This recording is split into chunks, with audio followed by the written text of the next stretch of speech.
ರಾಮನು ಹೇಗೆ ಸಾವನ್ನಪ್ಪಿದ ಅಂತ ನಿಮಗೇನಾದರೂ ಗೊತ್ತಾ? ವೀಕ್ಷಕರೇ, ಶ್ರೀರಾಮನೆಂದರೆ ಎಲ್ಲರಿಗೂ ಅತಿಯಾದ ಭಕ್ತಿ. ಆದರೆ ರಾಮನು ಈ ಲೋಕವನ್ನೇ ಬಿಟ್ಟು ಹೊರಟು ಹೋದ ಅಂತ ಯಾರಿಗೂ ಕೂಡ ಗೊತ್ತಿಲ್ಲ. ಹಾಗೆ ಲಕ್ಷ್ಮಣನು ಹೇಗೆ ಸಾವನ್ನಪ್ಪಿದ? ಹನುಮಂತನ ಕಣ್ಣು ತಪ್ಪಿಸಿ ಅವನನ್ನು ಯಾಮಾರಿಸಿ ರಾಮನು ತನ್ನ ಪ್ರಾಣವನ್ನು ಹೇಗೆ ತ್ಯಾಗ ಮಾಡಿದ? ರಾಮನನ್ನು ಉಳಿಸಿಕೊಳ್ಳಲು ಹನುಮಂತನ ಪರದಾಟ ಹೇಗಿತ್ತು ಅಂತ ನೀವೇನಾದರೂ ಕೇಳಿದರೆ ನಿಜಕ್ಕೂ ಕಣ್ಣಲ್ಲಿ ನೀರು ಬರುತ್ತೆ. ಈ ರೀತಿ ಶ್ರೀರಾಮನ ಕೊನೆಯ ದಿನಗಳನ್ನು ಇವತ್ತು ಹಂಚಿಕೊಳ್ತಿದ್ದೇನೆ. ಶ್ರೀರಾಮನು ರಾವಣನನ್ನು ಸಂಹಾರ ಮಾಡ್ತಾನೆ. ಇನ್ನು ತ್ರೇತಾಯುಗ ಮುಗಿದು ಹೋಗುವ ಸಮಯ ಬರ್ತದೆ. ಶ್ರೀರಾಮನು ಸಾವನ್ನಪ್ಪುವ ಸಮಯವೂ ಕೂಡ ಹತ್ತಿರ ಬಂದಿರುವುದರಿಂದ ಬ್ರಹ್ಮದೇವ ಮತ್ತು ಶಿವನು ಇಬ್ಬರೂ ಸೇರಿ ಯಮನಿಗೆ ಹೇಳ್ತಾರೆ, ನೀನು ಶ್ರೀರಾಮನ ಹತ್ತಿರ ಹೋಗುವ ಸಮಯ ಬಂದಿದೆ ಅಂತ. ಆದರೆ ಯಮಧರ್ಮರಾಜನು ಎಷ್ಟೇ ಪ್ರಯತ್ನಿಸಿದರೂ ರಾಮನ ಹತ್ತಿರ ಹೋಗುವುದಾಗಿರಲಿ, ಕನಿಷ್ಠ ಅವನ ರಾಜ್ಯಕ್ಕೂ ಕೂಡ ಕಾಲನ್ನು ಇಡುವುದಕ್ಕೆ ಕೂಡ ಸಾಧ್ಯವಾಗಲಿಲ್ಲ. ಯಾಕೆ ಗೊತ್ತಾ? ರಾಮನ ಭಕ್ತನಾದಂತಹ ಹನುಮಂತನು ಯಾವಾಗಲೂ ರಾಮನ ಜೊತೆಯಲ್ಲಿಯೇ ಇರುತ್ತಾ, ರಾಮನಿಗೆ ಆದೇನೇ ಸಮಸ್ಯೆ ಬಂದರೂ ಮೊದಲು ನನ್ನನ್ನು ದಾಟಿ ಆನಂತರ ರಾಮನ ಹತ್ತಿರ ಹೋಗಬೇಕು ಅಂತ ಯಮನನ್ನು ತಡೆಯುತ್ತಿದ್ದ. ಇದರಿಂದ ಒಂದು ದಿನ ರಾತ್ರಿ ಶಿವನು ರಾಮನ ಕನಸಿನಲ್ಲಿ ಬಂದು, ನಿನ್ನ ಅವತಾರ ಕೊನೆಗೊಳ್ಳುವ ಸಮಯ ಬಂದಿದೆ ರಾಮ. ಯಮನು ನಿನ್ನ ರಾಜ್ಯದ ಹೊರಗೆ ನಿನಗಾಗಿ ಎದುರು ನೋಡುತ್ತಿದ್ದಾನೆ. ಆದರೆ ನಿನ್ನ ಪ್ರಾಣಕ್ಕೆ ಹನುಮಂತನು ಅಡ್ಡಲಾಗಿ ನಿಂತುಕೊಂಡಿದ್ದಾನೆ ಎಂದನು. ಆಗ ರಾಮನಿಗೆ ಎಲ್ಲವೂ ಅರ್ಥವಾಗಿ ಹನುಮಂತನ ಕಣ್ಣು ತಪ್ಪಿಸಿ ನಾನು ಪ್ರಾಣವನ್ನು ಬಿಡುವುದಾದರೂ ಹೇಗೆ ಎಂದು ಕೇಳ್ತಾನೆ. ಮಾರನೇ ದಿನ ರಾಮನು ಸೀತೆ ಕೊಟ್ಟಿದ್ದಂತಹ ಉಂಗುರವನ್ನು ತೆಗೆದುಕೊಂಡು ಒಂದು ರಂಧ್ರದಲ್ಲಿ ಹಾಕಿ ಹನುಮಂತನನ್ನು ಕರೆಯುತ್ತಾನೆ. ಹನುಮ, ನನ್ನ ಸೀತೆ ಕೊಟ್ಟಿದ್ದ ಉಂಗುರ ಆಕಸ್ಮಿಕವಾಗಿ ಈ ರಂಧ್ರದಲ್ಲಿ ಬಿದ್ದು ಹೋಯಿತು. ದಯಮಾಡಿ ನೀನು ಹೋಗಿ ನನ್ನ ಉಂಗುರವನ್ನು ತೆಗೆದುಕೊಂಡು ಬಾ ಅಂತ ಕೇಳಿದಾಗ, ಪ್ರಭು ಅಷ್ಟೇನಾ? ಇದಕ್ಕೆ ನೀವು ನನ್ನ ಇಷ್ಟೆಲ್ಲ ಕೇಳಿಕೊಳ್ಳಬೇಕಾ? ನೀವು ಅಪ್ಪಣೆ ಕೊಟ್ರೆ ಸಾಕು, ನಾನು ಹೋಗಿ ತೆಗೆದುಕೊಂಡು ಬರ್ತೇನೆ. ಹೋಗಿ ಬಂಡು ಬಿಡ್ತೀನಿ ಪ್ರಭು ಎಂದು ಹೇಳಿ ಹನುಮಂತ ತನ್ನ ದೇಹವನ್ನು ಚಿಕ್ಕದಾಗಿ ಮಾಡಿಕೊಂಡು ಆ ರಂಧ್ರದೊಳಗೆ ಹಾರುತ್ತಾನೆ. ಹಾಗೆ ಹೋಗ್ತಾ ಹೋಗ್ತಾ ಅದು ಪಾತಾಳ ಲೋಕಕ್ಕೆ ಕರೆದುಕೊಂಡು ಹೋಗ್ತದೆ. ಅಲ್ಲಿ ನಾಗಲೋಕಕ್ಕೆ ರಾಜನಾಗಿದ್ದ ನಾಗರಾಜ ಕಾಣಿಸಿಕೊಳ್ತಾನೆ. ಅವನ ಹತ್ತಿರ ಹೋಗಿ ನಮಸ್ಕರಿಸಿ, ನಾಗರಾಜ, ನನ್ನ ರಾಮನ ಉಂಗುರ ಒಂದು ರಂಧ್ರದಲ್ಲಿ ಬಿದ್ದು ಅದು ಈ ಪಾತಾಳ ಲೋಕಕ್ಕೆ ಬಂದಿದೆ. ಆ ಉಂಗುರ ಎಲ್ಲಿದೆ ಅಂತ ನಿಮಗೇನಾದರೂ ಗೊತ್ತಾ ಅಂತ ಕೇಳ್ತಾನೆ. ಓಹೋ, ಶ್ರೀರಾಮನ ಉಂಗುರವಾ? ಅದು ಎಲ್ಲಿದೆ ಎಂದು ಗೊತ್ತು. ನನ್ನ ಜೊತೆ ಬನ್ನಿ ಎಂದು ಒಂದು ಗುಹೆಗೆ ಕರೆದುಕೊಂಡು ಹೋಗಿ ಈ ಗುಹೆಯಲ್ಲಿಯೇ ಆ ಉಂಗುರಗಳು ಇವೆ ಎಂದನು. ಏನು, ಉಂಗುರುಗಳ? ನನಗೆ ಬೇಕಾಗಿರುವುದು ನನ್ನ ರಾಮನ ಉಂಗುರವೇ ಎಂದು ಒಳಗೆ ಹೋಗಿ ನೋಡಿದಾಗ ಹನುಮಂತನೇ ಆಶ್ಚರ್ಯಕ್ಕೆ ಒಳಗಾಡ್ತಾನೆ. ಏಕೆಂದರೆ ಆ ಗುಹೆಯೊಳಗೆ ಒಂದಲ್ಲ ಎರಡಲ್ಲ ಲಕ್ಷಾಂತರ ಕೋಟ್ಯಾಂತರ ಉಂಗುರಗಳಿರುತ್ತವೆ. ಅದೆಲ್ಲವೂ ಒಂದೇ ರೀತಿಯಾಗಿರುತ್ತವೆ. ಆಗ ಹನುಮಂತನು ನಗುತ್ತಾ, ನನಗೇ ತಿಳಿಯದೆ ನನ್ನ ರಾಮನ ಉಂಗುರ ಯಾವುದು ಎಂದು ಅಂತ ಅಂದ್ಕೊಳ್ತಾನೆ. ಉಂಗುರವನ್ನು ಹುಡುಕುವುದಕ್ಕೆ ಶುರು ಮಾಡ್ತಾನೆ. ಅಯೋಧ್ಯೆಯಲ್ಲಿ ಹನುಮಂತನು ಇಲ್ಲ ಎಂದು ತಿಳಿದು ಇದೇ ಸರಿಯಾದ ಸಮಯ ಅಂತ ಯಮನು ಋಷಿಯ ವೇಷವನ್ನು ಧರಿಸಿ ರಾಮನ ಹತ್ತಿರ ಹೋಗಿ, ರಾಮ, ಇಂದು ನಾನು ಏಕಾಂತವಾಗಿ ನಿನ್ನ ಹತ್ತಿರ ತುಂಬಾ ಮುಖ್ಯವಾದ ವಿಷಯವನ್ನು ಮಾತನಾಡಬೇಕಿದೆ. ನಾವು ಮಾತನಾಡಿಕೊಳ್ಳುವ ಸಮಯದಲ್ಲಿ ಯಾರಾದರೂ ಮಧ್ಯದಲ್ಲಿ ಬಂದು ಅಡ್ಡಿಪಡಿಸಿದರೆ ಅವರಿಗೆ ಮರಣದಂಡನೆಯನ್ನು ಕೊಡಬೇಕು ಅಂತ ಹೇಳಿದಾಗ ರಾಮನು ಒಪ್ಪಿಕೊಂಡು ಲಕ್ಷ್ಮಣನ ಹತ್ತಿರ ಹೋಗಿ, ಇದರ ಜವಾಬ್ದಾರಿ ನಿನ್ನದೇ ಲಕ್ಷ್ಮಣ.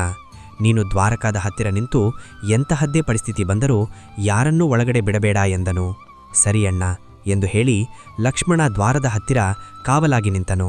ಒಳಗಡೆ ಋಷಿಯ ವೇಷದಲ್ಲಿದ್ದಂತಹ ಯಮನು ರಾಮನ ಹತ್ತಿರ, ಸ್ವಾಮಿ, ಶಿವನು ಮತ್ತು ಬ್ರಹ್ಮನ ಆಜ್ಞೆಯಿಂದಾಗಿ ನಾನಿಲ್ಲಿಗೆ ಬಂದಿದ್ದೇನೆ. ನೀವು ರಾವಣ ಅವತಾರವೆತ್ತೋಕೆ ಕಾರಣವಾಗಿದ್ದ ಕಾರ್ಯ ಮುಗಿಯಿತು. ಇನ್ನು ನೀವು ಇಲ್ಲಿಂದ ಹೊರಡಬೇಕಿದೆ, ವಿಷ್ಣು ರೂಪಕ್ಕೆ ಬದಲಾಗಬೇಕಿದೆ ಎಂದ. ಅದಕ್ಕೆ ರಾಮನು ಸರಿ ಯಮ ಎಂದು ಹೇಳುತ್ತಿರುವಾಗ ಅದೇ ಸಮಯಕ್ಕೆ ಮಹಾಕೋಪಿಷ್ಠನಾದಂಥ ದುರ್ವಾಸ ಮುನಿ ರಾಮನ ಹತ್ತಿರ ಮಾತನಾಡಲು ಅಲ್ಲಿಗೆ ಬರ್ತಾನೆ. ಆಗ ಲಕ್ಷ್ಮಣನು, ಸ್ವಾಮಿ, ಈಗ ನಿಮ್ಮನ್ನು ಒಳಗಡೆ ಬಿಡಲು ಸಾಧ್ಯವಿಲ್ಲ ಎಂದು ದುರ್ವಾಸ ಮುನಿಯನ್ನು ಅಲ್ಲಿಯೇ ತಡೆಯುತ್ತಾನೆ. ಆಗ ದುರ್ವಾಸ ಮುನಿ ಬಲು ಕೋಪದಿಂದ, ಏನು, ನಾನು ಅಷ್ಟು ದೂರದಿಂದ ರಾಮನ ಹತ್ತಿರ ಮಾತನಾಡಲು ಬಂದರೆ ನೀನು ನನ್ನನ್ನೇ ಒಳಗಡೆ ಬಿಡದೆ ತಡೆಯುತ್ತಿರುವಿಯಾ? ಇದರಿಂದ ಶ್ರೀರಾಮನು ನನಗೆ ತುಂಗ ಅವಮಾನವನ್ನು ಮಾಡಿದಂತಾಗುತ್ತದೆ. ಈಗ ನೀನು ನನ್ನನ್ನು ಒಳಗಡೆ ಬಿಡದೆ ಹೋದರೆ ನಾನು ರಾಮನನ್ನು ಶಾಪಗ್ರಸ್ತನನ್ನಾಗಿ ಮಾಡುತ್ತೇನೆ ಎಂದನು. ತನ್ನ ಅಣ್ಣನಿಗೆ ತೊಂದರೆಯಾಗುವುದನ್ನು ಎಂದಿಗೂ ಲಕ್ಷ್ಮಣನು ಒಪ್ಪುವುದಿಲ್ಲ. ಹಾಗಂತ ಒಳಗಡೆ ಹೋದರೆ ಮರಣದಂಡನೆಯಾಗುತ್ತದೆ. ಇದರಿಂದ ಲಕ್ಷ್ಮಣನಿಗೆ ನಾನೇನು ಮಾಡಬೇಕು ಅಂತ ತಿಳಿಯದೆ ಅಣ್ಣನನ್ನು ಪಾರು ಮಾಡುವುದಕ್ಕೆ ತಾನೇ ಪ್ರಾಣವನ್ನು ತ್ಯಾಗ ಮಾಡುವುದಕ್ಕೆ ಮುಂದಾಗಿ ಒಳಗಡೆ ಬಂದು ತಲೆಬಾಗಿ ದುರ್ವಾಸ ಮುನಿ ಬಂದಿದ್ದಾರೆ ಎಂದನು. ಲಕ್ಷ್ಮಣನು ಒಳಗಡೆ ಬರುತ್ತಿರುವುದನ್ನು ಕಂಡು ರಾಮನು, ಅಯ್ಯೋ ಲಕ್ಷ್ಮಣ, ಎಂತಹ ಕೆಲಸ ಮಾಡಿಬಿಟ್ಟೆ, ನಿನಗೆ ತಿಳಿಯದ ಒಳಗಡೆ ಬಂದರೆ ಏನಾಗುತ್ತದೆ ಎಂದು. ಈಗ ನಾನು ನಿನಗೆ ಮರಣದಂಡನೆಯನ್ನು ಕೊಡಬೇಕು ಅಂತ ನೊಂದುಕೊಳ್ತಾ ಹೇಳಿದನು. ಆಗ ರಾಮನಿಗೆ ಏನು ಮಾಡಬೇಕು ಅಂತ ತಿಳಿಯದೆ ತನ್ನ ಗುರುವಾದ ವಸಿಷ್ಠ ಮುನಿಯನ್ನು ಕೇಳ್ತಾನೆ. ಆಗ ರಾಮ, ನೀನು ಲಕ್ಷ್ಮಣನನ್ನು ಸಾಯಿಸುವ ಅವಶ್ಯಕತೆ ಇಲ್ಲ. ಯಾವಾಗಲೂ ನಿನ್ನ ಪಕ್ಕದಲ್ಲಿರುವ ಲಕ್ಷ್ಮಣನು ನಿನ್ನಿಂದ ದೂರವಾದರೆ ಅದೇ ಅವನಿಗೆ ಮರಣಕ್ಕೆ ಸಮಾನ. ಆದ್ದರಿಂದ ಲಕ್ಷ್ಮಣನನ್ನು ರಾಜ್ಯದಿಂದ ಬಹಿಷ್ಕಾರ ಮಾಡು, ಸಾಕು ಎಂದು ಸಲಹೆ ಕೊಟ್ಟನು. ಇದನ್ನು ಕೇಳಿದಂತಹ ಲಕ್ಷ್ಮಣನು, ನಿನ್ನಿಂದ ದೂರವಾಗಿರುವುದಕ್ಕಿಂತ ಸತ್ತು ಹೋಗದು ಮೇಲು ಅಲ್ವಾ ಅಣ್ಣ ಎನ್ನುತ್ತಾ ಸರಯೂ ನಭಾ ನದಿಯಲ್ಲಿ ಜಲಸಮಾಧಿಯಾಗಿ ಹೋಗ್ತಾನೆ. ಅವನೊಂದಿಗೆ ಅವನ ಪತ್ನಿಯೂ ಕೂಡ ಜಲಸಮಾಧಿಯಾಗಿ ಹೋಗ್ತಾಳೆ. ಅವರಿಬ್ಬರೂ ಸತ್ತು ಹೋಗಿದ್ದನ್ನು ಕಂಡು ರಾಮನು ನೋವಿನಿಂದ ಕೊರಗಿ ಹೋಗಿ, ಲಕ್ಷ್ಮಣ ಇಲ್ಲದೆ ಹೋದ ಮೇಲೆ ಇನ್ನು ನಾನೇಕೆ, ನಾನೂ ಕೂಡ ಜಲಸಮಾಧಿಯಾಗಬೇಕು ಅಂತ ತೀರ್ಮಾನಿಸ್ತಾನೆ. ಅದೇ ಸಮಯದಲ್ಲಿ ಪಾತಾಳ ಲೋಕದಲ್ಲಿದ್ದಂತಹ ಹನುಮನು ಯಾವ ಉಂಗುರವನ್ನು ನೋಡಿದರೂ ನನ್ನ ರಾಮನ ಉಂಗುರದ ರೀತಿಯಲ್ಲಿಯೇ ಇದೆಯಲ್ಲ ಅಂತ ಹುಡುಕಿ ಸಾಕಾಗಿ ಹೋಗಿ, ನಾಗರಾಜ, ಯಾವ ಉಂಗುರವನ್ನು ನೋಡಿದರೂ ನನ್ನ ರಾಮನ ಉಂಗುರದ ರೀತಿಯಲ್ಲಿಯೇ ಇದೆಯಲ್ಲ, ಅಷ್ಟಕ್ಕೂ ಇಷ್ಟೊಂದು ಉಂಗುರಗಳು ಇಲ್ಲಿಗೆ ಹೇಗೆ ಬಂದವು ಅಂತ ಕೇಳ್ತಾನೆ. ಆಗ ನಾಗರಾಜನು, ಅಯ್ಯೋ ಹನುಮ, ಇವೆಲ್ಲವೂ ಶ್ರೀರಾಮನ ಉಂಗುರಗಳೇ. ಇಂದು ಶ್ರೀರಾಮನು ನಿನಗೆ ತಿಳಿಸದೆ ಪ್ರಾಣತ್ಯಾಗ ಮಾಡುತ್ತಿದ್ದಾನೆ. ನಿನಗೆ ಆ ವಿಷಯ ತಿಳಿದರೆ ನೀನು ಅದಕ್ಕೆ ಅಡ್ಡಿಪಡಿಸುವೆ ಎಂಬ ಕಾರಣಕ್ಕೆ ನಿನ್ನನ್ನು ಇಲ್ಲಿಗೆ ಬರುವ ಹಾಗೆ ಮಾಡಲಾಗಿದೆ ಎಂದು ಹೇಳುತ್ತಿದ್ದಂತೆ, ಅಯ್ಯೋ, ನನ್ನ ರಾಮ ಇಂದು ನನ್ನನ್ನು ಬಿಟ್ಟು ಹೋಗುತ್ತಿದ್ದಾನಾ? ಇಲ್ಲ, ಅದನ್ನು ಹೇಗಾದರೂ ತಡೆಯಲೇಬೇಕು ಅಂತ ಕೈಗೆ ಸಿಕ್ಕಿದ್ದ ಉಂಗುರವನ್ನು ಎತ್ತಿಕೊಂಡು ವೇಗವಾಗಿ ಅಯೋಧ್ಯೆಗೆ ಓಡೋಡಿ ಬರ್ತಾನೆ. ಅಯೋಧ್ಯೆಯಲ್ಲಿ ಎಲ್ಲಿ ಹುಡುಕಿದರೂ ರಾಮನು ಎಲ್ಲಿಯೂ ಕಾಣಲಿಲ್ಲ.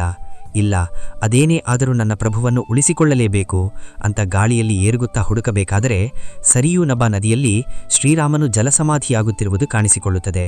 ತಕ್ಷಣ ಅತಿ ವೇಗದಲ್ಲಿ ಕೆಳಗಡೆ ಬಂದು ಓಡುವಷ್ಟರಲ್ಲಿ ಶ್ರೀರಾಮನು ಹನುಮಂತನನ್ನು ನೋಡುತ್ತಾ ಜಲಸಮಾಧಿಯಾಗುತ್ತಾನೆ. ಇವೆಲ್ಲದನ್ನು ಕಂಡು ಹನುಮನು ನೋವಿನಿಂದ ರಾಮಪ್ರಭು ಅಂದ ಜೋರಾಗಿ ಅಳುತ್ತಾನೆ. ಅಯ್ಯೋ, ಇವೆಲ್ಲವೂ ನನ್ನ ತಪ್ಪೆ, ನನಗೆ ಬುದ್ಧಿ ಇಲ್ಲ, 1 ನಿಮಿಷದಲ್ಲಿ ಬರ್ತೀನಿ ಎಂದು ಹೇಳಿದವನು ಇಷ್ಟೊಂದು ಸಮಯ ವ್ಯರ್ಥ ಮಾಡಿಬಿಟ್ಟೆ. ನನ್ನಿಂದಲೇ ಇಂದು ನೀನು ನಿನ್ನಿಂದ ದೂರವಾಗಿ ಬಿಟ್ಟಿಯಲ್ಲ ರಾಮ ಅಂತ ಕಣ್ಣೀರು ಹಾಕಬೇಕಾದರೆ ಹನುಮಂತನ ಆಕ್ರಾಂದನ ಮುಗಿಲು ಮುಟ್ಟುತ್ತದೆ. ಆಗಾಗಲೇ ರಾಮನು ವಿಷ್ಣು ರೂಪವನ್ನು ಪಡೆದುಕೊಂಡು ಹನುಮಂತನ ನೋವನ್ನು ಕಂಡು ಪ್ರತ್ಯಕ್ಷವಾಗಿ, ಹನುಮ, ಇದರಲ್ಲಿ ನಿನ್ನೇನೂ ತಪ್ಪಿಲ್ಲ, ನೀನು ಎಷ್ಟು ಬಯಸಿದರೂ ನಡೆಯುವುದನ್ನು ತಡೆಯುವುದಕ್ಕೆ ಸಾಧ್ಯವಿಲ್ಲ ಅಂತ ಕೇಳ್ತಾನೆ. ಪ್ರಭು, ನಾನೂ ಕೂಡ ನಿಮ್ಮ ಜೊತೆಗೆ ಇರಲು ನಿಮ್ಮ ಜೊತೆಗೆ ಬರ್ತೇನೆ ಎಂದನು. ಆಗ, ಬೇಡ ಹನುಮ, ನಿನ್ನಂತಹ ಭಕ್ತನು ಈ ಭೂಮಿಯ ಮೇಲೆ ಇದ್ದು ಧರ್ಮದ ರಕ್ಷಣೆ ಮಾಡಬೇಕು, ನೀನು ಎಂದೆಂದಿಗೂ ಚಿರಂಜೀವಿಯಾಗಿರಬೇಕು ಎಂದನು. ಈ ರೀತಿಯಾಗಿತ್ತು ಶ್ರೀರಾಮನ ಕೊನೆಯ ದಿನಗಳು. ಶ್ರೀರಾಮನ ಮತ್ತು ಹನುಮಂತನ ಬಾಂಧವ್ಯವನ್ನು ಕಂಡು ನಿಮಗೆ ಏನು ಅನಿಸಿತು ಅಂತ ಕಮೆಂಟ್ ಮಾಡಿ ತಿಳಿಸಿ. ಇಂತಹ ಒಳ್ಳೆಯ ವಿಡಿಯೋಗಳಿಗಾಗಿ ನಮ್ಮ ಚಾನಲನ್ನು ಸಬ್ಸ್ಕ್ರೈಬ್ ಮಾಡಿಕೊಳ್ಳಿ. ಧನ್ಯವಾದಗಳು. ನಮಸ್ಕಾರ. ಎಲ್ಲರಿಗೂ ಶುಭವಾಗಲಿ.